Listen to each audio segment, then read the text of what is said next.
shot to him, they was guard. The newest episode of the Huddle. My name is Irvin Godinez. I'm Cole Bebart. Today we have an incredible guest. He is the defensive coordinator for the Riverside Pirates. They recently just went 7-0 in conference, 9-2 overall, and there were 3 games where his defense allowed 0 points. Welcome, Coach Red. Thanks for having me, guys. Of course. Sure. Coach, I'm really excited to have you on today. I know we can talk a lot about these previous years, but before we get into that, I just want to talk about where your love for the game started. I don't know. I'm a big race car guy. That's what I grew up loving. And my brother fell in love with football. And so I played everything, baseball, football, soccer, whatever. So I loved soccer a lot because I was really fast. Played that until I couldn't play it anymore because we didn't have high school. So that kind of forced my hand into football. Looking back, I'm glad I did. Played football for the first time in my junior high. Fell in love with it. Played in high school. Watch it, bleed it, live it. But yeah, there was just a period when I stopped playing soccer, and then football became an obsession, and the rest is history. So, that kind of that brings about a little question of mine. What position did you play in? And which sport? Football. Football. Okay, so I was a receiver my freshman year. I was really, really fast. I was very quick. I was a receiver, and then our scout team running back got hurt. They threw me back there, and I never left. So I was a running back. And then I played every position on defense. Yeah, I think Coach, your brother, Coach Hodge, I think he mentioned handing off the ball to you for one of your touchdowns. Man, my last touchdown of my career. Yep. Yeah. Wow. Yeah, I was a sophomore. I was a senior. We were at Lima Perry.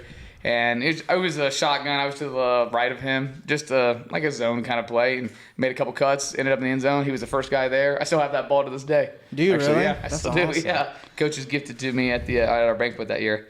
But yeah, I played running back, and then I played a lot of safety, corner. I played linebacker when our linebackers went down. I wasn't big. I was 5'6" at 145 pounds, but I was fast, and I wasn't afraid to hit somebody. So that was I played DN for a game against Fairbanks. Cool. I'm not kidding. 5'6". What was the league called when you guys were playing? NWCC. So it was Northwest, still yep, the Northwest, NWCC? yep. Mm-hmm. And they just recently changed the TRC. What is it, 3 years now? Yeah, 3 years. Yep. So we've been in the Three Rivers Conference for 3 years, yeah. Can you talk a little bit about how it was playing back then? Like, what's kind of the difference between then and now?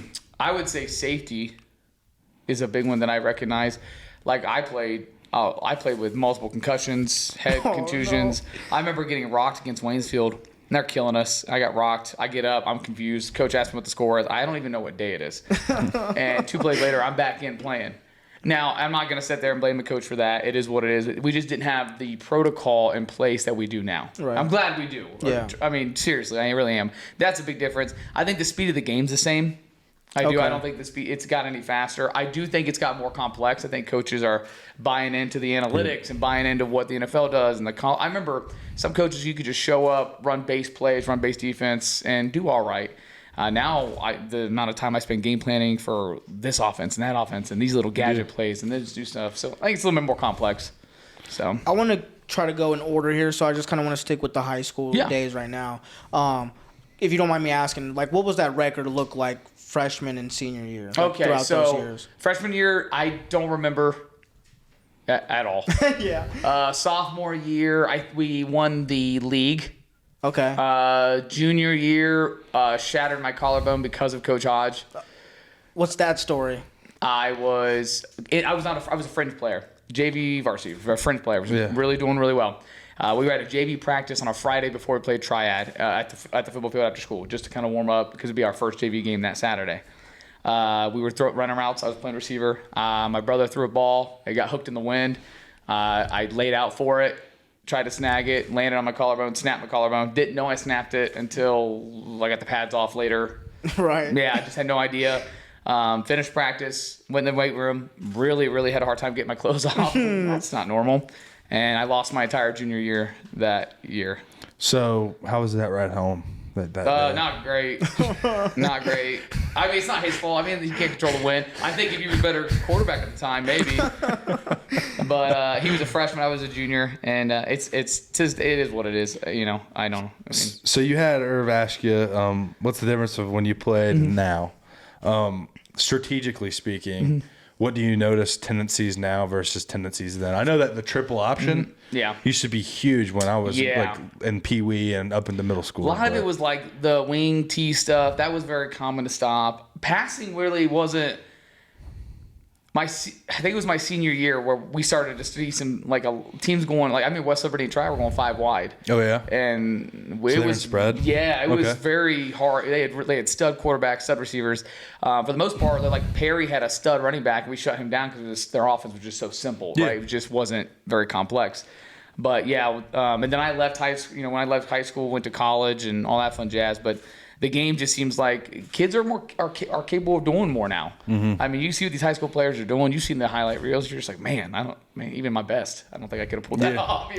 So I think the game, I think the offenses and the defenses are more complex, and I think coaches really buy into strategy more, which I think they should too. I think it's good for the growth. So after you had your season-ending injury, your junior year, what did that senior year look like? I said basically no matter what, I've got to get out there because I've lost a lot of time. Freshman year blew my knee out. In summer ball, so I didn't play. Sophomore year, did all right at running back. Junior year, lost it on the collarbone. And then senior year, I was team captain, and I played defense. I was a backup running back, too, because it was between me and another kid. Great guy. He was a lot bigger than I was, and it didn't really bother me. I loved defense more than I loved offense. Okay. I still, to this day, love defense more than I love offense. I like hitting people. I do. It's just that's what I did. So. For some reason, whenever I hear that term, like I love hitting people. When I was in school and college, there were some pretty, like, our middle linebackers were like Thad Castle, if you've ever seen Blue Mountain State. Blue Mountain State, yeah. And we would walk into the weight room at 5 a.m. and they would yell, "There ain't no bunk beds in the graveyard." And they would just run around like hitting everybody like, "There ain't no bunk beds in the graveyard." It's amazing. And all of us would just not even understand, but they were like huge on grabbing each other's like helmets and just whacking each other in the head. And that's like the stereotypical linebacker. Like that truly is, and that's kind of what I thought about when you said that you loved hitting people. I did. I don't know, the energy that you have when you got to meet somebody, in the A gap, and they got I don't know, it's just something different about it. It's hard to explain unless you've been there. You guys play ball. You felt that. You know what that adrenaline rush is like in that moment. So I don't know. It's just my favorite thing to do. Was there a moment after your senior year where you thought about playing college ball, or was it never really a thought? There was. I was getting recruited by 2 schools, Bluffton and a school in Iowa. I honestly cannot remember the name of it. But they were the ones who actually reached out. I talked to coaches, but I was okay with being done as soon as my senior year was over. I don't know. It just felt I was comfortable with that decision. Didn't bother me. To this day, doesn't bother me. I just knew I was done. I wanted to be no stud player. So yeah, I get it. I did my time for the flying R, and that was good enough for me. And so, like, fast forward a few years later, what kind of brought you back into Riverside football and being a coach? I jumped around with my career. I was a mechanic for a long time, and then the job to work at the High Point Career Center opened up, and they had an opening at Riverside, and I was like, maybe. So I got in contact with somebody who thought I'd be good at the job, and got the job. And I'm walking the door. Coach McGill's a coach. He shows up at my classroom. I don't know what I'm doing. And he says, "Hey, I know you just started. Do you want to coach football?" I was like, yeah, I do, absolutely. Yes, please. And then I jumped headfirst in, and that was that, man. As long as I've been teaching, as long as I've been coaching, so. And that was my senior year, right? Correct. Where you started your first year as coach. My first year as a coach, yes. What was your position called then? Like, what was I was an assistant coach, and I was the defensive line coach, right, and the receivers coach. Perfect. Yeah, because so I played linebacker. I mean, since I started playing in 6th grade all the way up until junior year, and then senior year is when I got moved over to being a defensive lineman at being the size I am. Yep. So, but I'm also just very grateful that you were the one that stepped in there, and I got to build that connection with you early, especially your first year. So yeah, we learned a lot. We both did. We learned a lot from each other. That's for sure. So, not to step on any toes or anything. When you first got to Riverside and you had all these athletes that you were coaching, did any of them get confused between you and your brother? For a second there, yeah. But then it was... I mean, what the hardest part was them calling us both Coach Hodge. Yeah. That bugged the tar out of them. Like, they could not... They just hated that. And I get it, whatever. It wasn't a big deal to me. And then there's a gentleman by the name of Joel Cotterman, who is the quarterback. And now you know Joel. Yep. Joel came up with the name Coach Red because I've obviously my beard is red, my hair is not. But he's one day he said, let's just call him Coach Red, and it has stuck ever since. And to this day, I give him credit for that. Crazy. It has been my name. It's my name and stuff on the Facebook post that Riverside makes. They don't call me Mr. Hodge. They call me Coach Red, and it's been like that since. So yeah, people. The more time you spend, the more you can tell the difference between us. So, Yeah. Yeah, I wanted to ask you how you wanted me to introduce you today, but Coach Red. It's like my thing now. I have ownership of it. When was the last time anyone's called you like Hodge? I don't know. I honestly don't. I think one junior high kid did a couple weeks ago, and I'm like, what? And he went, I'm sorry. And I'm like, don't be. It caught me off guard. I fucking didn't want to make the kid feel bad. I was like, Mr. Hodge, I don't know. So So that was your first year, my senior year. So kind of talk about the years after that. Okay. How did it go? How did it progress? When did your job position change? Okay, so I learned a lot. I remember talking to Coach McGill, and he's like, hey, what did you play in high school? And I told him I played defensive back primarily, and I was running back. He's like, awesome. So you're going to coach D-line and receivers. And I went, I don't think we're on the same page at all, sir. That's two completely different positions. And I'll never forget, he looks at me and goes, listen, you got to be good at coaching any position. If you want to be a coach, you got to learn it. And I said, okay. It was one of the most valuable pieces of advice I've ever gotten. And I learned D-line, and I coached the living daylights out of them like I do my linebackers today. What I wanted to coach when I first got on was linebackers and running backs because I thought that's where I would be the best. But the skills that I learned that first year have transcended and have helped me a lot. But as soon as Coach Hodge got announced when Coach McGill left, that's as when I went into my defensive coordinator role because that's where my passion is, and I think I'm well suited for that job.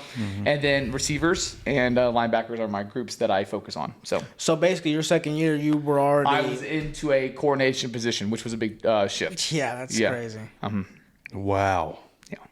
I'm just still shook about the defensive line and wide receiver. So when you're teaching like your ND or your individual drills and stuff, and you're like, what is your guys' like techniques? Like, do you do like the jab, swim, rip, or like the swim moves? So when I first started, it was a lot of swim because I had guys that were. My two ends were tall. Yeah. And swimming is better if you're a taller guy. Oh, yeah. It doesn't work if you're a short guy. Like him was more of I call it the dip and rip. You know, we would reduce the shoulder, get low, and man, the big boys couldn't get you. That's why Herb was so dangerous on line because he could dip and rip, get under a 6'2" guy, crawl under his leg, and he's in the back, and he's in the backfield, and nobody can pull because they're running into Herb, and it opened up things for the linebackers. So I spent a lot of time. I remember studying for weeks about D-line. Just trying to learn everything that I could and be able to coach these guys, and we definitely grew, and it got really good. So, when you would do the studying and do this research, where would you stumble across often, and where would you pull from often? I would go from the Glazier Clinic, which was if you're a coach in football, you know what that is. It's a web, and Riverside buys that for us, and it's just a wealth of information. You can live in there. Yeah. And then it was just going to conferences. I would watch and just watching film of other teams. I would go back because once I became coach, I looked at the film from previous years of Riverside that I wasn't a part of because I was in college and stuff, and I would watch and what did we do good and what did we not do good, and learn as you go, and you pick up stuff. If you're not learning as a coach, then you're kind of losing out on an opportunity to get better because nobody's perfect. You know what I mean? Yeah, absolutely. And there's always something to learn about a position or a way of doing things or making things more efficient. So then you got to think about like the correlation between the defensive line and the receivers, whereas like defensive line work is a lot of hand movement and hips. Receivers is a lot of footwork, right? And footwork and hand-eye coordination. So you are literally doing two different things, right? And completely different things. They're trying to teach a kid how to catch that doesn't know how to catch is a whole. I mean, that's like seriously. You think about it. Some of these kids don't. I grew up throwing the ball. My dad, I can catch pretty much anything. You're probably the same way. Yeah. Throw a tennis ball around here all day, we'd be fine. But some kids don't have that luxury, and they come in here and have no idea the hand-eye coordination necessary. So it's hard. It was hard. I remember smacking my head against the wall, just like, oh God, coach, why is this happening to me? But I learned a lot. I'm glad, and I still to this day coach receivers. The jugs. The jugs, man. I need to get a jug machine. Oh, Save my awesome. shoulder. They don't have. You guys don't have jugs. No, I've thrown probably in the last 6 years probably well over 1,500 passes. You guys got jugs? How many kids? Like how many helmets have you taken off? I've almost stuck a couple face masks too. A couple. The arm's not good anymore. Yeah. I tell the kids you guys, things are gonna get easier because I can't throw as hard as I used to. So now we're in this, like, basically your second year coaching, right? Yeah. You got the defensive coordinator job, and now your coach. I mean, not your coach. Your brother is the head coach. So I want to talk because I already know a little bit of your story, right? Yeah. So I'm an older brother. Cole's an older brother. I know that all I want from my siblings, my younger siblings, is for them to be better than I am at absolutely anything. All I want for them is to be happy, to do better, to just be great. Absolutely. And I know you feel the same way, right? 100%. So I want to know, what kind of was your thoughts when your younger brother got the head coaching job? I thought I advocated for it. I mean, I talked to the AD. I gave my opinion. I think he was the guy. He was the guy for the job. And it's weird because, I mean, if you look at it as a hierarchy, my little brother is my boss. Yeah. You know what I mean? And Yeah. that boys is hard. We know that as bad. That's tough. We as an older brother, that's tough. But there's nobody better. I wasn't suited. You know what I mean? I wasn't the guy for the job. That's not my calling. He was born and bred to do this job, and so be it. You know, and I support him. I'm proud of him. I think he's the reason he's the reason we are so successful. Because I think he's more passionate about Riverside football than anybody I ever met. I'm close second. You know what I mean? Like, I just really, truly, 100% believe there was no other option than him. So, You know, I'm thinking about a film that I used to watch. You ever heard of Kicking and Screaming? I have. Yes, I have. Yes. So, have you heard of Kicking and Screaming? So, basically, in this movie, Will Ferrell is on a soccer team coaching with Mike Ditka, right? And then he's coaching his dad's team, and they're playing for, I think it's like a hockey stick or a hockey helmet or something, or a soccer ball or something that they caught. Pele soccer ball. Anyways, Will Ferrell in this movie, the night before he plays his dad's team, he's sitting there like dry heaving in his son's bed, like, calm me down, like almost about to have a heart attack thinking about playing against his dad. And for some reason, when you were talking about, you know, your brother being your boss. It's like that. It's hard because it's like I'm the older brother. I've done everything I can for that kid. I would go above and beyond. Absolutely. I have. That's my job, and that's but it's hard though because on a Friday night, man, he's still my boss. Now I will give him a piece of my mind. That I don't want you to think that's not going to happen. That's going to happen. But what he says goes. Does that make you know what I mean? Right. Like whether I agree with it or not, that's irrelevant. Right. But what he says now afterwards, when he's not coaching anymore, I'm gonna say what I gotta say. But I think that's what makes us work really well, and I think I help him reflect a little bit on his decision making. Maybe that wasn't the right thing there, or hey, that was a great call, but he never called that. It's awesome. Like either it goes both ways. And I don't want to say that I tear him down all the time because I don't. But yeah, there's times where we butt heads. Yeah. So like, obviously I film for the team, right? Yeah. And I mean, sometimes when the game is going on, man, you just don't want to step in their way because they're just going back and forth. I mean, they'll knock anyone out.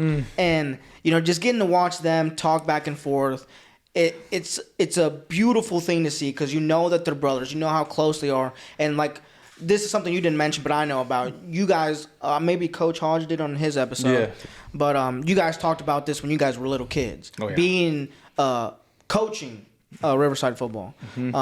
So just getting to see and experience that, like, you guys not might think about anything in the moment, but when I'm watching that and filming that, I just think it's such like a beautiful thing, a beautiful moment. And when I get to, you know, record the practices or like go to the 7-on-7s, you guys have this competition or just going back and forth. Yo, your offense isn't doing good or your defense isn't doing good. Like, you guys got to step it up. So it's the same kids because we're Division 7 school. right. Is that really the same?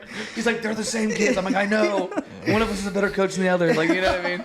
Just, yeah, we got to give each other a hard time. Because if you stop having fun with it, I mean, what's the point, you know? Right. My scheme's better than yours. Yeah, right. Like, it's always funny because it's the same kids. Yeah. Like, it's so funny. So just kind of talk about how that experience has been, getting to share those moments with your brother. Because I think maybe Kylie has a picture of like when you guys won the league championship. You guys are hugging each other. I mean, what a beautiful moment, right? It's been our dream. We have weird dreams. Let's go back to our high school and coach them, and that's awesome. Like as a kids, not a lot of kids think that's a good dream. For us, that's all we wanted. I never, and even when we talked about it as kids, I always said you could be the head coach. Like I don't understand. No. Like never once in that dream where I was like, I'll be the head coach. You know what I mean? Never once. And I think that's funny to think about. But it's been awesome. Been truly blessed. I couldn't imagine working with anybody else. Like I just have a great like if he decides one day, he doesn't want to do it anymore, I'll probably walk out with him. Like I think we've built like without him, you know what I mean? Like yeah. I've been very lucky to be able to coach with him. He's taught me a ton. He's got more coaching experience than I do. He played at Bluffton. You guys know he's got he has taught me a ton about football and how to be a good coach and things that I've done right, things I've done wrong. And I honestly couldn't imagine coaching with anybody else, to be honest with you. So that leads me into a question. Mm-hmm. I'm a defensive guy. I played defensive tackle and nose guard when I was in both high school and college. And, there's something special about getting that 0 on that board. Like not giving up any points, holding them below 100 rushing yards. And making a special play. What does it feel like as a defensive coordinator to give up 0 points and lay a goose egg in a game? I feel like all the week's preparation was worth it. Yeah. It's like, you game plan and you game plan. You go out there and sometimes it works and sometimes it doesn't. Absolutely. And the scoreboard's a really good indicator of which is true, For right? sure. And when I see that, it's like when I see a 0 and the clock strikes 0, there's a like we did it. Yeah. We did exactly a perfect game plan. We did exactly what I've asked. Like the kids did. They did exactly what I asked them to do, and it was perfect. You know what I mean? I don't know. It's as close that I'll ever get to perfect. Is that 0, right? Absolutely. Like we're gonna make mistakes. We're gonna give up big plays. We're gonna fall. We're gonna miss tackles. That stuff's gonna happen in football. But man, when you keep them out of the end zone, it's just like, guys, it is the closest to perfection you are going to get as a defense, and I cannot be more proud. So I breathe a sigh of relief, and I congratulate him. And I say it's a big deal because, when I played, Lord, we gave up touchdowns to everybody. We were like, Oprah, you can have a touchdown. You can have, you know what I mean? Like everybody, you want to score? Go ahead. We'll try to score again. It's whatever. But I think they buy into the passion of it. Like when they got a goose egg on there, I can see their energy, and that's awesome too. So it's a good feeling. This is how it feels to chew 5 gum. Yeah, right. Like, that's what it is. Like it is. It's an incredible. It's the same thing when you drop 40 and your quarterback has a perfect pass rate. Like you know what I mean? Right. Like it's just like you executed to perfection. So you mentioned it a little bit, right? You talked about the schemes and game planning all week long. Mm-hmm. So what I want to get into talk about, I want to get a little deep with it, is how hard it is to be a coach and how all the work that you have to put in to be a coach. So I want to start it off with like the high school, college, and then the coaching, right? So as an athlete in high school, right? I just remember even in middle school, I would go out to the park track. I would run before school. Mm-hmm. That's just the type of, I did not want to be, I'm already at a disadvantage. Mm-hmm. I got to try to be better than everybody else. Mm-hmm. So I was just working. And even when I was in high school now, there was a moment where I would be the first one there, last one to leave. Mm-hmm. And then the moment would be like, after every single lift, I would go up to Coach McGill and be like, yo, Coach, I'm done with the workout. I want to do some more stuff. Yeah. And then eventually that led, the first time I went up to him, he was like, okay, I'll just kind of throw something at you.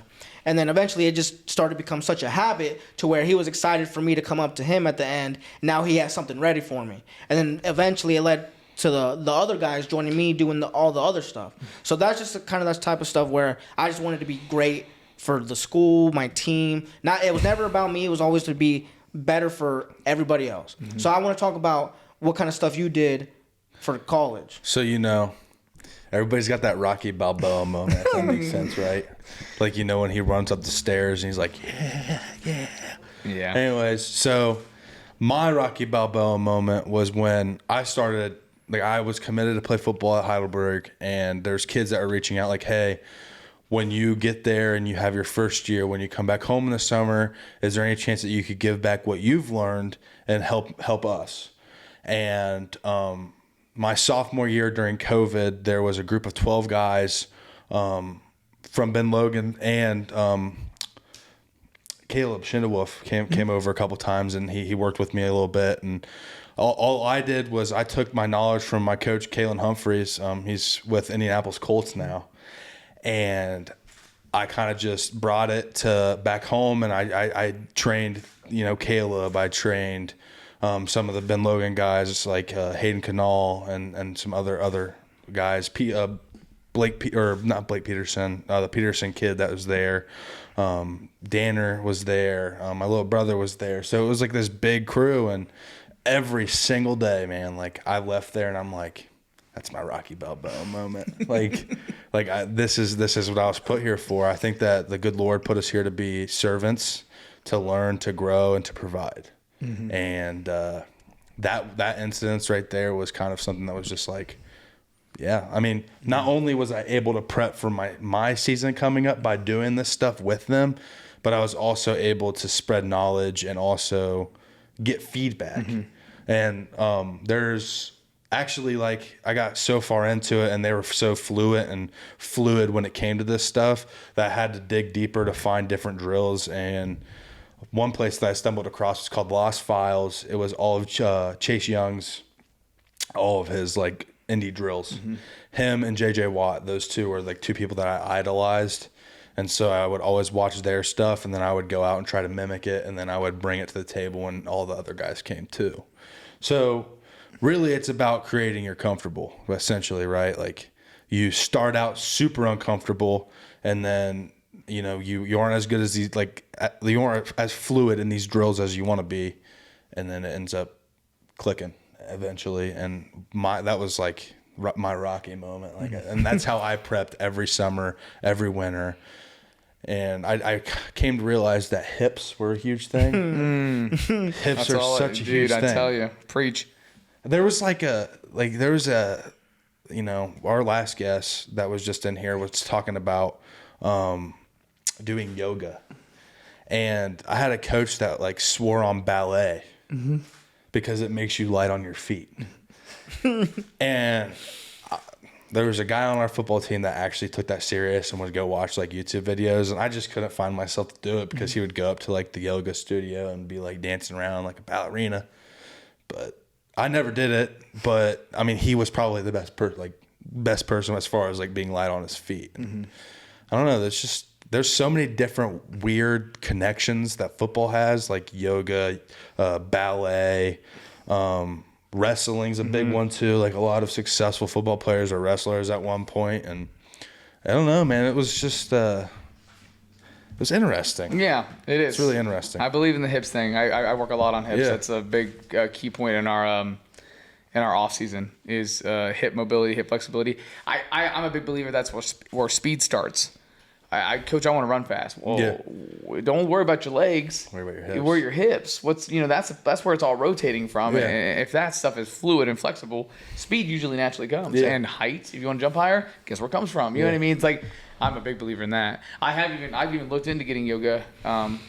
Instructors and stuff. Just like a couple sessions a week for the boys in the morning, just to force them into doing the hip mobility that needs to be done. So when I was in high school, track, we did yoga once a week at the Firehouse Pizza over in Zanesfield. And then I had an incident there. I was with my mom. We'd go there every Thursday. And we were in the you get in the downward dog, you get in your cradle position. Well, there was one time, like one of the last times I went, I got in the cradle position, and I just heard somebody let one rip, man. And I sat there, and I'm just like, my mom's like, Cole, stop farting. And I was like, Mom, it wasn't me. Like, it wasn't me. And then I look over to my right, and there was this old lady that got up and just walked out like in complete embarrassment. Stop. That's amazing. And my mom didn't let me go back to yoga after that because I just started losing it. That's in the silence room when you're supposed to be like zen. And she just got up and left. It's amazing. That's my favorite. Yeah. Coach, I want to bring it back to you. So again, I would just want to know the hours that you put in that people don't know about. Okay. Well, first and foremost, coaching if you want your team to be successful, it takes a lot of time. I don't think people realize I get 30 days off. That's it. 30 days off of football. Because the Ohio High School Association of Sports tells me that I have to. That's just it. Like, as soon as our last game plays, I have 30 days, and then we get back in the weight room, and then we're doing hip mobility. But during that 30 days, I am prepping for the new year, looking new drills. So it's a lot. I honestly, first and foremost, I have 4 small children. I couldn't have done this job without my wife. That's first and foremost. I should probably give her a huge shout out. If it wasn't for her, there's no way I could do it, because football is so time consuming, and people always come up to us like, "Hey, you guys are having a good year. You guys are doing this consistency, and you won the league, and you keep making the playoffs."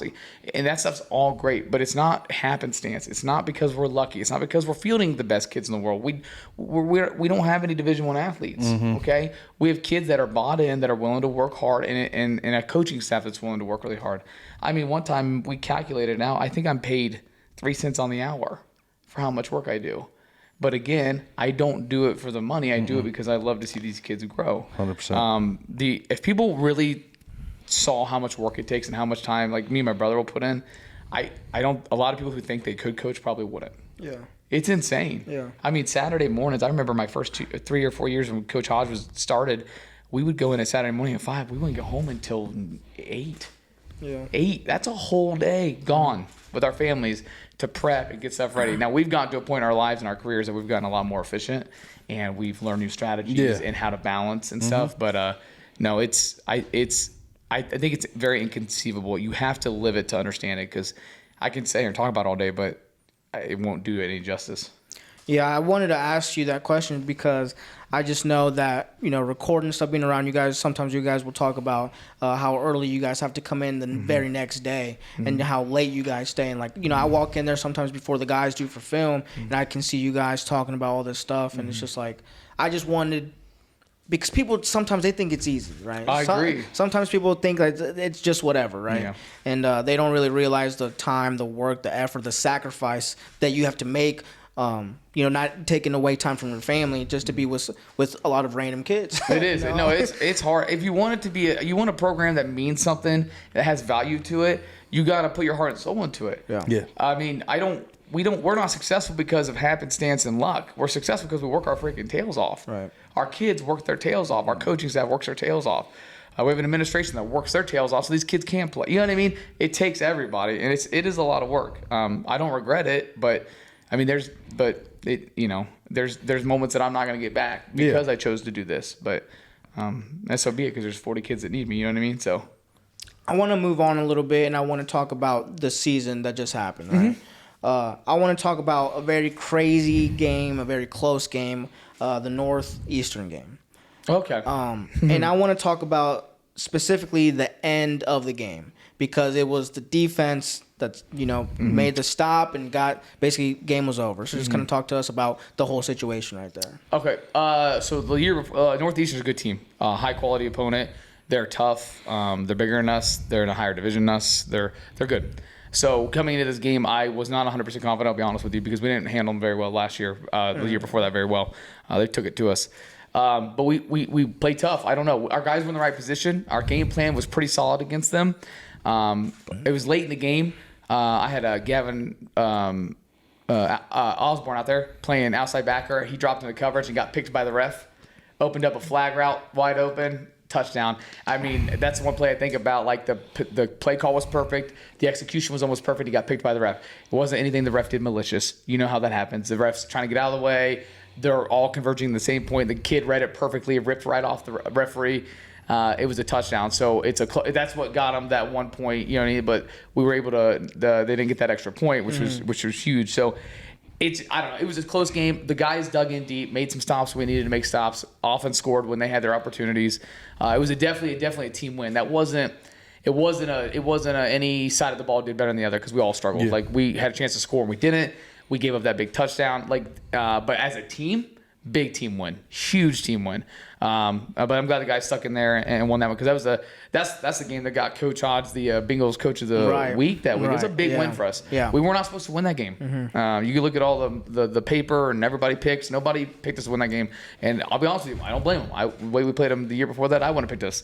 So that was a big team win. It was a good one. I want to know what that feeling is like when it's the end of the game. If they score right here, it's not looking good because we don't have a lot of time left. I think there's like a minute on the clock. Yeah. So what's that stress? What's that feeling like? It's like an active heart attack is happening. I don't breathe. I honestly don't remember breathing ever. Yeah. I just remember when it's over, whatever is done, I take my first breath is what it feels like. It's like a weight. And it's hard because you're sitting there and you've worked all week and you have this perfect game plan. This is the perfect defense. But now I got to trust it into 15 and 18-year-old boys' hands. You know what I mean? Like, it's as a coach, you're just like, oh, sweet God, help me. But yeah, you gotta trust these kids, these boys. They're just boys. Yeah. Hey, oh God, I hope they paid attention. There it comes. And it's stressful, but that's what's fun about it. My playing days are over. I can't play for them, so it's I don't know. It's nerve-wracking, but it's also it's fun. It's like eating a spicy chip. Yeah. It is. It's sweating. Oh God! You don't know what to do with your hands. You're like Ricky Bobby. I don't know what's happening anymore. So what's the call, coach? I don't know. Just don't let him score. Like, you know what I mean? Like, yeah. It gets stressful, but we've got enough experience in our belts that we handle those situations pretty well. We've gotten a lot better. So moving on to another really important game throughout the season. It was the last game of the regular season, Millen Union, right? The previous year, the record was 51-7, not in our favor. It was a championship game. We win that game, we win the league, right? So in this year is the exact same situation. We got to win this game to win the league. But this time it was in our favor, 28-0. So how does it feel? That team beat you guys by 51 points the previous year. So how does it feel now that you just didn't let them score at all this time? If we didn't win that game, I'd probably still be in a hole somewhere. I'll be honest with you. That year we lost 51 points. They had a stout team. I was quote unquote from their coach a generational class. Yeah, I agree. I think they were studs. There were studs everywhere, and a ton of praise to that program. Yeah, because they made the most of that run. They got a little unlucky in the playoffs. I think that team could have gone even further in the playoffs that year. We just did not play well. We didn't play tough at all. And then this year it was in our favor. And I don't know. I went into this game feeling a lot different. I don't know. I just felt like we're gonna win this game. Like there is no doubt in my mind. When we're walking out, rain's sideways. It's cold. I'm in a short sleeve because I don't care. I'm like, let's go. Like we're gonna win this game. It's our favor. When it rains, that's when you vote. That's when you root for the Pirates, man. We're good in the water. Okay. I remember beating Tri-Village. It was a rainy, nasty game. We beat a team number 2 in the state. So I felt confident. Went in there. I think the biggest thing was giving that old goose egg. Yeah. They had a stud running back. That kid. I don't think that kid even broke 100 yards on us. We ate them alive. Yeah. Everywhere. I mean, they could not move the ball on us at all.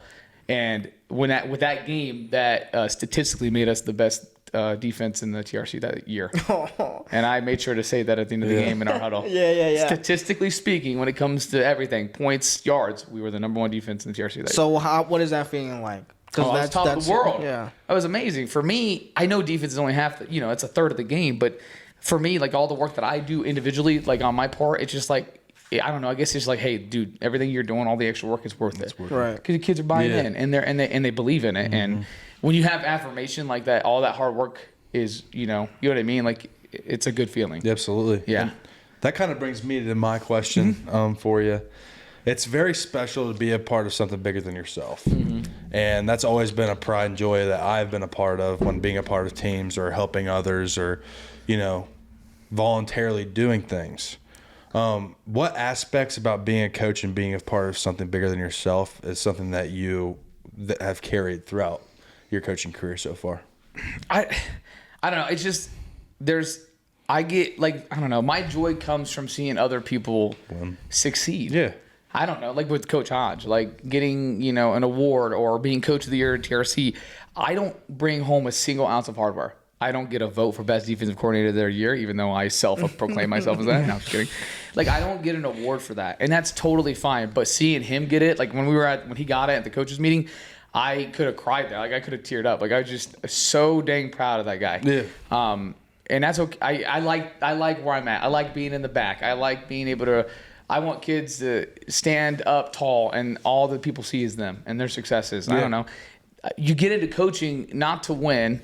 Because winning's cool, and sometimes you do win, sometimes you don't. You get into it because there's a chance to make a difference in somebody's life. I want every kid that comes through my program to be better than when they got into it. And I have a lot of kids out there right now making the most of their lives, and I think our program and our culture has a lot to do with that. Coaching is just I don't know. I feel grateful. I'm win or lose. Even after that Milton Union game like last year, like it's just still proud of what they've accomplished and who they are and what they went on to be. And I don't know. I think that's the best part of coaching. That people miss that. Like, I don't know if I'll ever win a state title. I don't know if I'll ever get my name in a Hall of Fame, and that's irrelevant. But I love to see, when I see my kids get all state and they're going to be on Riverside's wall for the rest of their lives. That's awesome. Mm-hmm. That's awesome.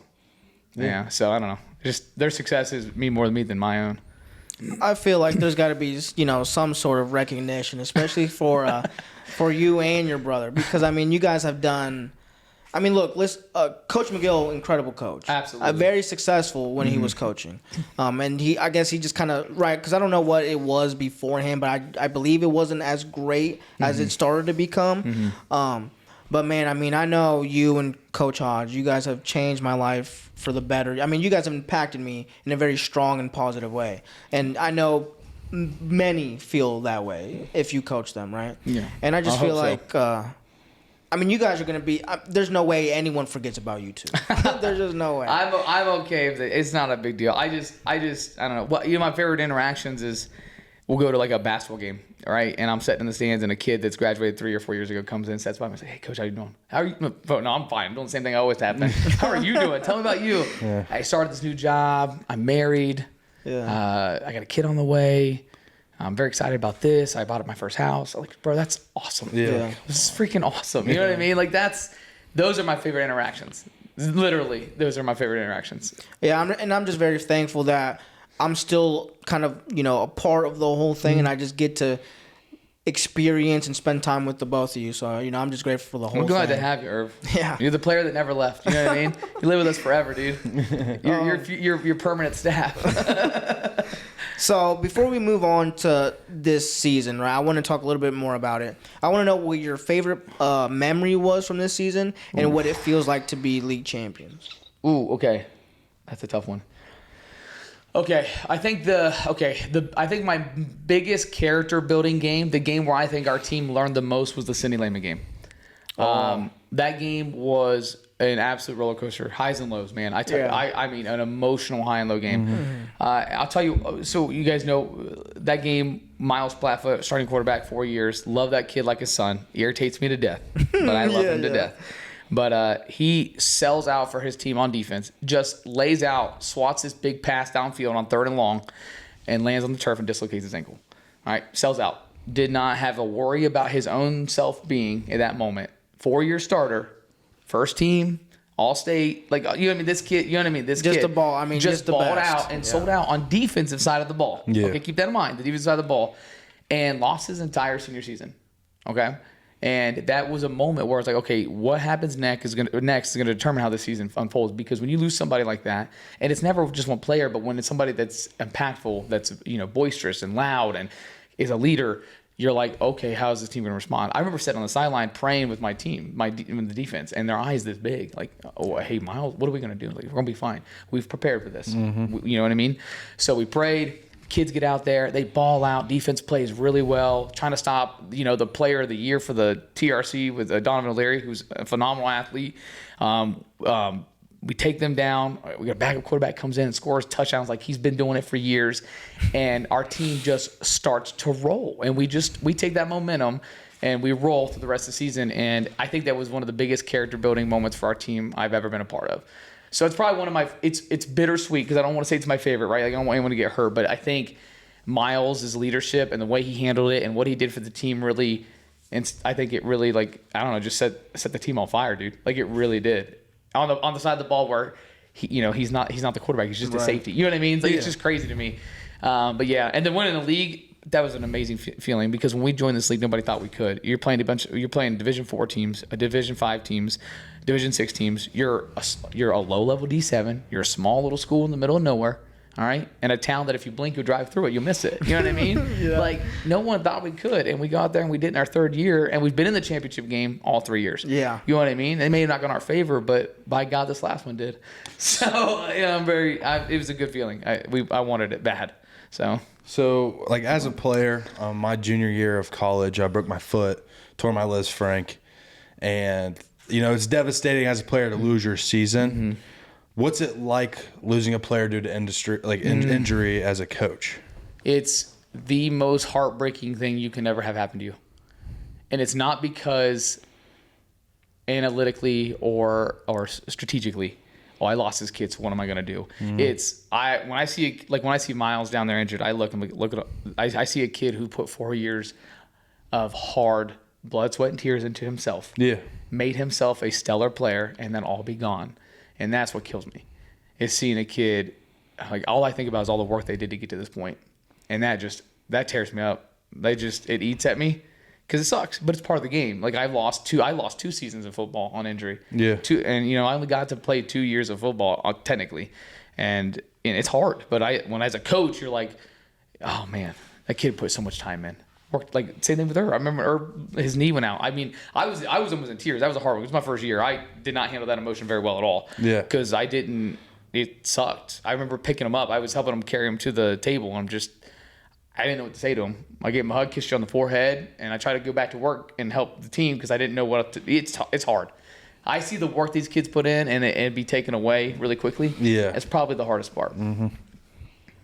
And, kind of talking about Miles a little bit, like exactly how you put it, you just kind of watch him go down, and you just kind of, I just went blank. Like, I wasn't thinking about the game anymore. I was thinking about everything that happened to me and how I lost my senior season, and now I got to watch him go through the same exact thing, and it's like, how is this a thing that happens? Yeah. I just don't get it. It's hard. It's definitely hard. And anybody who's been there, we've all been there, all three of us. Oh, yeah. I mean, that's something, very luckily, hopefully, very few will ever have to deal with. You know what I mean? Because it's hard. It is hard. I feel like we've had a little bit too many, just a lot of injuries. Football, it happens, and it's hard to.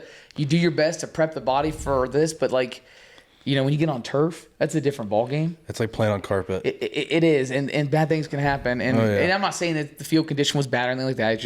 There's a lot of unknowns when you're on that kind of turf. When you have mud, you have that cushion. You do. You have that soft landing, and even then, I mean, you tore yours at our place. Yeah. No, USV. No, USV, which is grass or dirt, basically. Yeah. But you know what I mean. It can even happen there. So it's like, it's hard. It's hard. Yeah, I don't like injuries, but it's part of the game. Absolutely. And, that takes me into another question that I've had. There's a lot of hard moments as a coach and as a player. What is the hardest thing about coaching a high school football team? Other than the fact of coaching 15, 18-year-old boys, that in itself is a miracle that it happens.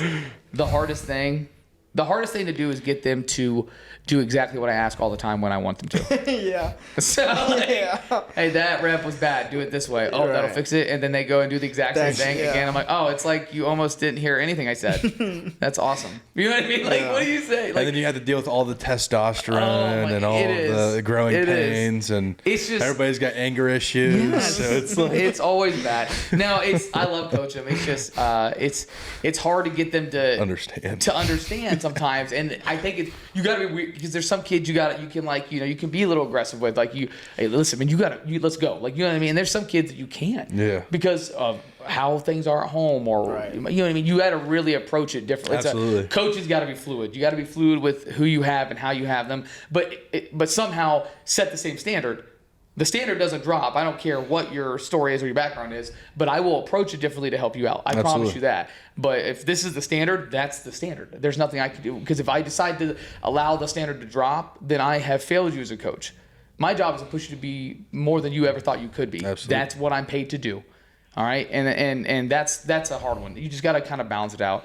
It is hard to get kids at that age to pay attention and focus and do exactly what I want when I want them to. But it is what it is. But I enjoy it.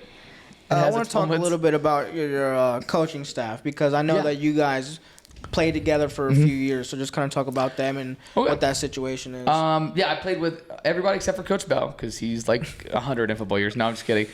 Coach Bell was in the elite 95, 96 Riverside class. It was state ranked. So he was doing his own thing on his own. Okay. Right, yeah. But Coach Avery Smith and me played. Us two probably played the most together. Right. We both started defense together in high school. He was a grade underneath me.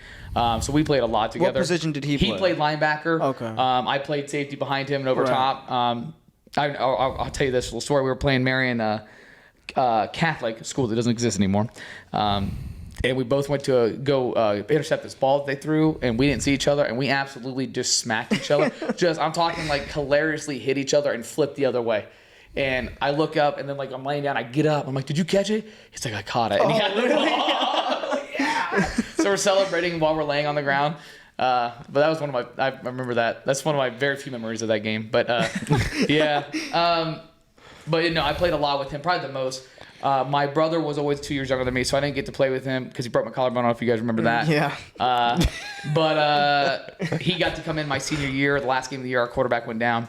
My brother comes in, first play, there's a 46-yard bomb to the house for a touchdown. Should have been our quarterback probably that whole year. He was phenomenal. My brother was probably the most accurate quarterback I have ever seen play the game.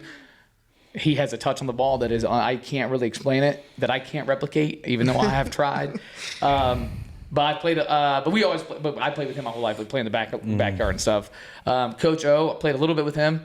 He played D end, played receiver with me. He wasn't a stellar football player all the time, but when it come to understanding the game, an absolute mad scientist behind the X's and O's behind it. So I think that's what makes our staff so unique is that we have so much history together beyond just the coaching at Riverside. You know what I mean? So it's been cool to hang out with those guys and do what we do. We're honestly very, very blessed. So that takes me into the next question here. Obviously, you coach with a lot of guys that you're familiar with there. And I just want to know, what is something you wish you knew at the beginning stage of your coaching career that you now know? Oof, I'm going to get deep with you guys here for a second. You ready for this? Yeah. How to balance my family and football. So when I started coaching, I had, how many kids did I have at that time? 2019? 3? I don't know. Alyssa will correct me. Doesn't matter. Either way, when I first started, I was so infatuated with the game and learning the game that I was consumed by it. Every waking moment was football, and I ignored my wife and my kids, and I took a lot of things for granted. And then it took me a couple years to find that balance, because you don't just, hey, here's how you handle this, and no one tells you that, right? It consumed me, and it was bad. Now, I wish I could take it back, and I wish I could do things differently, but I can't. But if I were to tell you guys, if you ever want to get into coaching, because I think you guys could both do it. I've seen what you can do. You got to trying to find that balance and what's important and when to prioritize. I didn't know how to handle that, and I didn't do a very good job of it, if I'm honest. I've gotten a lot better now. I've gotten to the point where I can get my game planning done in 6 or less hours and get home and spend 8 to 9 with my family. You know what I mean? And balance that lifestyle. But when I first started, it didn't exist. And I put a lot of pressure on my wife to take care of everything while I coached and also was teaching, and I also was going to college at the time. It was just a mess. It was a mess. And I don't regret it, because I'm glad I got into coaching. I just regretted how I handled it. You know what I mean? So that was probably the one thing that I wish somebody would have told me. Like, I wish somebody sat me down. Hey, listen, dude, this is going to be really hard for your family. Here's what I would recommend. Here's what I would not recommend. This may work for you. This may not. It didn't really have that talk. Right. So that's probably the one thing that I wish I could change, or I wish I knew what was going in. If you don't mind me asking, when was that point where it has to change? It was the third year when my wife was crying when I got home from a game. Yeah. Wow. Yeah. She was just overwhelmed. Yeah, that's yeah. You don't think about this stuff. Like, this is, as coaches, we have families that are sacrificing dad so that their sons can have a father figure. Some of my kids don't. You know what I mean? And I'm okay being that person for them or being there for them. That's fine. But my kids are taking a hit because I have to be dad to 40 other boys. You know what I mean? Or whatever, or coach. You know what I mean? So that was probably year 3. If you keep coaching, it's not gonna go well for us. And I said, okay, how do I do both, and what can I do to make things better? And we sat down, talked about it, prayed about it, and have found a really good balance now.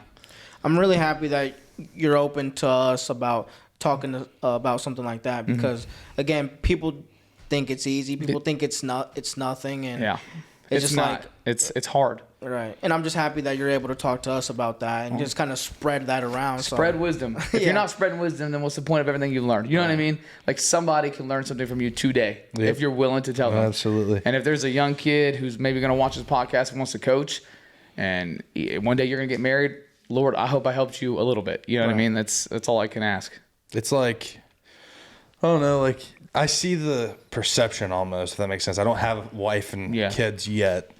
But, you know, at the college level, when you're playing college football, it's eat, sleep, breathe. Football. It consumes you. And you can't really, you don't have that time to form those outside relationships because you're so, like, invested. You're like, I want to be all conference. I want to be all region. I want to be an All-American. And everything else is just kind of like stashed away for a minute, if that makes sense. So I get where you're coming from. It is. I agree. 100%. I think that I got so consumed that sometimes it used to affect my outside relationships. Oh, yeah. Friends, mom and dad. Like that too. I didn't call mom and dad for 2 weeks because of football. I remember my brother Bluffton not calling. He would call me every night, and then once camp started, I didn't talk to him for a month. Well, I come from a giant family too, so that's kind of a connection that we have. Like, it's hard for my dad to get out of the house with my stepmom, and my brother's back at home, and I would send them my live streams and all that stuff, and I wouldn't see him for months, but my dad would call me on like a Sunday morning and be like, hey, so good job last night. I'm like, well, I would love to come home and see you, but I got all this going on right now too. It's the exact same thing. Like that's why I tell the kids all the time, you're going to go play college. I mean, you have to understand, it's everything. It is everything. There's a job.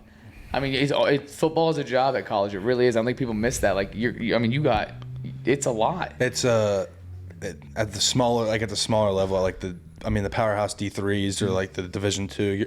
You're making like a free meal off of NIL, right? So that's how that goes.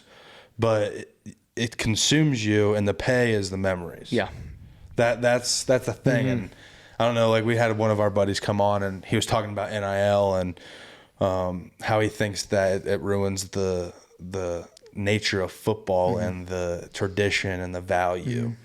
And I agreed with him. I was like, you know what? Like, football used to be like some nitty gritty, like tradition, value, and not just that, but I mean, yes, go ahead, NIL pay him a free meal, get him a free lunch, but at the same time, it's like, it shouldn't affect where you go to school. Like, you chose that school because tradition. That's the worst part about it. I think he's the highest bidder is killing that sport. That's a talk for a different day, because I can go on with that. For sure. Listen, dude, I'm gonna give you a high quality education. That's $80,000 a year for free if you want to play football for me.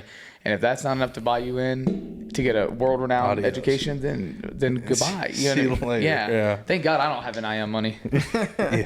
We just going around to local schools. Look what I got. Hey, come on. Here's $9. Coach, I want you to talk about maybe some of the players that really stick out to you from previous years. Oh, God. Some of your favorites that you've been honored to coach. Okay. They're all my favorites. Right. Let's just get that out clearly. Yeah. Okay. The ones that I built relationships were, like, my first year would have been like Caden Smith, RJ McGowan, Irvin Godinez. Those three guys taught me so much about, like, Irv taught me what what willpower looks like. Caden and RJ taught me what not taking anything seriously in life looks like. You know what I mean? Like, those guys are that trio was insane to work with, and I like those guys a lot. Then I kind of got into my defensive stuff, and then I got Ethan Burrows and Kale Long. Ethan Burrows, passion, hard hitting. I mean, fearless son of a gun, dude. That guy does not talk. At least he didn't when I was playing. Not a talkative guy. But he played violent, and I liked the way he played. As a senior, I did not want to hit him. Yeah, as a senior, I did not want to line up. I was like, this guy's good. I don't know who's winning, but I don't want to go. I know he's going to give 100%. I don't know who's going to win, but he's going to give nothing less than 100%. He was one that was he was passionate. He cared. He loved. He was a linebacker for me. Me and him developed a really good relationship because of me coaching linebackers. Kale Long, probably going to go down as one of the best players to ever walk out of Riverside High School. Was a pleasure with another quiet kid, led by example more than he did his voice. Tough as nails, ran the ball like Derrick Henry. I would drag people, and I just couldn't. Just insane, just drag them. And if you're sitting there on the sideline, I'm like, that's not me. That's all you, buddy. Like, you know what I mean? Like, just a heck of a kid. Played linebacker for me also. Max Stevens, kid, was just fun to be around. Made a big impact on me and my kids. Built a really good relationship with my kids, like my daughter at the time, Hadley, and he was just a great guy, just phenomenal. He was a really good offensive lineman for us and a D end for us. Let's see here. Who else did I coach? I coached so many kids, guys. It's insane. Ollie Jacobs couldn't catch the ball very good, but was one of the fastest kids I ever. That's and one of the guys. To this day, still talk to that kid. Just passionate, loves what he does. Great kid. He was a first-year kid for me at receiver. So fast. He was so fast. Yeah, I'm saying if he just had hands. No, he was our coin flip. You know, 50% of the time he's gonna catch it, 50% of the time he's gonna go right through his hands. But if he caught it, you weren't catching him though. So like you were willing to take the risk. I had Zach Armbruster, had a great relationship with Zach Armbruster. Still talk to him to this day. We are very close. Walker Whitaker, Simon, and Levi Godwin. Both Godwins, very loud, very, very, very loud boys, passionate leaders. Both very talented in their own rights, in their own, very smart in the game of football. This year, like Miles and Dom Stotler, Michael Shockey, Caleb Schindewolf was another one that I truly enjoyed coaching. Just guys, they just made Dylan Smith, a kid that I just saw yesterday, and talked to him. Like, you know what I mean? Just, I still see these kids around, and I have a great relationship with them because of coach, and they made an impact on me because, to this day I can go up to them and we can have a conversation, we can talk, and Skylar Hudson, Braden Brandenberry, who had that bad accident, who's recovering, tough as nails kid, is doing so well. A kid that I coached and yelled at. I probably yelled at Braden more than I yelled at anybody in my life. That kid verbal. I don't know, and yet but still the strongest kid I've ever met.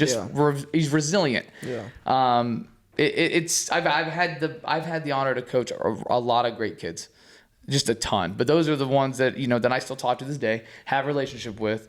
I can see out in the open, and they still live around here. Most of them live, except for Ollie's in Utah.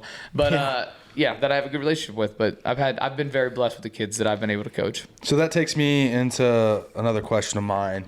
As a coach, as a football player, what are some values that the game has taught you? Caring. How a brotherhood is made when you play football, right? Like how much somebody can care for another person. I think it says a lot about them, right? Yeah. Like I care about your success, your failures, everything. And I think football is the greatest teacher of life. Yeah. It tells you how to care for somebody above yourself. Are you willing to put 100% even though you have no idea if it's going to be worth it in the end? That's football, right? Like it is. Your two-a-days, your practices, your heart. You might win 4 games, but was 100% worth it? It should always be worth it, right? It taught me what willpower really looks like, what kindness looks like, what forgiveness looks like, character looks like. Who do I want to be when I'm older? I think who's a good teacher? That football. Football is a life sport. To this day, I do, and I don't have anything against other sports. I like them all. I watch them all, but there's and I've played them all, so I can say this with confidence that football is just one of the greatest teachers of life. It really is, and it's taught me how to care. It's taught me how to love more, to see people more than what they are, above and beyond, underneath the surface. It helped me. It's helped me decipher between people's feelings and how to connect with people. What kids may be going through, what I think kids are going through, and what they're really going through are two different things, man. How to be compassionate, how to have patience. It's made me a better dad. You know what it's like to be a father figure to 40 boys? That'll make you a dad real quick. You know what I mean? It does. It made me understand that, hey, even things are stressful in my house. There's kids in here that have it way worse than I do, and they're struggling, and they come to football to get out of that. And it makes you appreciate your position so much more. So I don't know. Football is one of the greatest teachers of life, and I recommend every kid play it. Yeah, every kid. I've been trying to get my brother to play football for years. I've been on Johnny forever. He's so annoyed. I don't even think he talks to me anymore. Like it's just It's just me in the hallway saying stuff to him and him ignoring me. Like he knows that I know that he heard me. You know what I mean? Like. No, keep getting on him. He needs to play. All right. So, what are some things we can expect for next year? And is there any pressure on running it back as champions? Always pressure running back. It's never easy. You don't win a conference title on accident. It's got to be purposeful and it's got to be done diligently. It's going to be hard. For me, my challenge is I got a new look in defense. I lost a lot. I lost my starting safety. I lost an outside backer. I lost DNs. I lost inside tackles. So our defense is going to look personnel-wise different. structures, I like our structure. Our structure is very fluid and it works great. Schematically, I think we're fine. There's going to be some new things that I've added. I've taken away some stuff. I've simplified some things to make things so we can just play faster. Terminology will be a little bit different this year. Biggest thing, though, for me on my side is just like I'm going to have guys that you wouldn't expect to get that nod to start that are going to have to because I don't have depth. Right. And you know what? And at the moment, it scares me, but it's also like, man, I'm going to get a young guy in here who has very little experience, and I'm going to throw him in the fire and see what he can do. Like, that's kind of exciting, too. Right. Because it's going to be valuable experience that I can't replicate in practice. You know what I mean? So, for me, we're going to have some new faces in some new places, but I'm really excited for that challenge because I have kids that have worked their butt off. They may not be the most physically gifted kids, but they have showed up in the weight room, they've put up some good weight, and they're ready. And I'm excited for that. That's kind of the big thing for me defensively. Offensively, we know what we're getting at quarterback. Running back's a different. I don't know where we're going to go with that yet. I know who I think it's going to be, and I think that person knows too. And we're going to try some stuff and see what we can do. So, my wide receiver core stayed intact though. I had a very junior heavy receiver core, very junior. I had one senior receiver. Mike. Yeah. So I have Damian, Landon. I have Bryce Kaufman. Right. All those guys who are ready to just continue to pick up where they left off. Yeah. So I'm good in that. That category I'm less stressed. Right. like we're gonna be okay on the receiver catching the ball, moving the ball upfield kind of part. But defensively, I'm gonna have to trust some guys that I didn't think now was gonna be the time that I'd have to rely on them. Yeah. But so be it. Welcome to football, right? Absolutely. So that takes me into one last question before we wrap this thing up a little bit.